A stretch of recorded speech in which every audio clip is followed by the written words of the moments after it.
So I want to give you some concluding quotes from three narratives. Like the three narratives that I'm really using throughout this presentation were the most articulate and the ones I thought that you all would enjoy the most, because I definitely enjoyed reading them. And as a researcher, like sometimes you're doing an interview and someone says something in the interview and you're like, whoa. I keep hitting the mic. You're like, whoa, this is gold. And these quotes really kind of exemplify that. So Adam says, I feel like I won the cosmic lottery just by being here. Can I just tell you, the moment he said that, I was jumping out of my chair. I feel like I won the cosmic lottery just by being here. And that doesn't mean I can't get upset when things go wrong. It doesn't mean that I can't get hurt when people do things that violate trust or just disappoint me. But it does mean, when I look at my relationships as a whole, I just say I'm fortunate that I have any of this at all, let alone how far I am from feeling like there is some element of me that deserves something better than the life I have. I am so fortunate that I have anything at all. I just feel so fortunate that I am here and that I have any level of happy relationships and meaning in life, and that's amazing to me.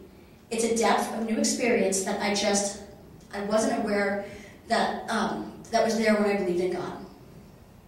He was just happy to be here. Elizabeth had a really great analogy about her atheism. I love this. She says, I told my mom a while ago that the best analogy I could come up with is that I felt like I was born to run marathons. I felt like I was born to run like the wind, and every time I would start running, somebody would bash me in the kneecaps. And I would heal and get back up again, and somebody would bash me in the kneecaps again, and that somebody was religion. And finally I got rid of religion, and now I can run. I can run free and unimpeded. I'm happy because I'm living the way that I was born. Finally, Barclay, I found something that I can greatly excel at. I am no longer compared to anybody else. It's a home in and of itself, and it sort of inspired a worth of life in the end. You have a very, very finite time. Oh, there you go. And you have to enjoy every fucking second of it. Otherwise, what the hell else are we here for? I mean, I think that kind of really sums it up. Enjoy life, because why else are we here? So what can we conclude? So like I said earlier, understanding the cultural context of what's happening in today's religious landscape helps us understand why the atheist experience is now a happy experience. Okay, the new atheist movement is only about 10 years old. Okay, and having people like Richard Dawkins or Sam Harris or Daniel Dennett, really kind of validates this new identity.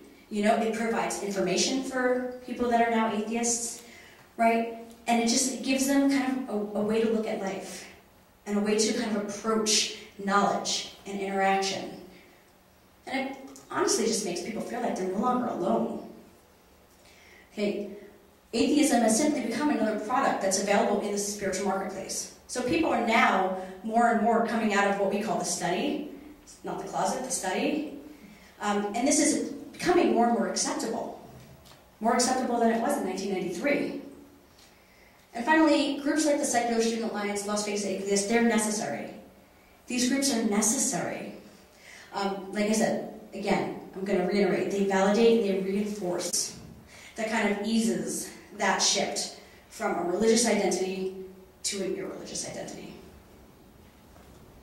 And that's all I have. Thank you so much.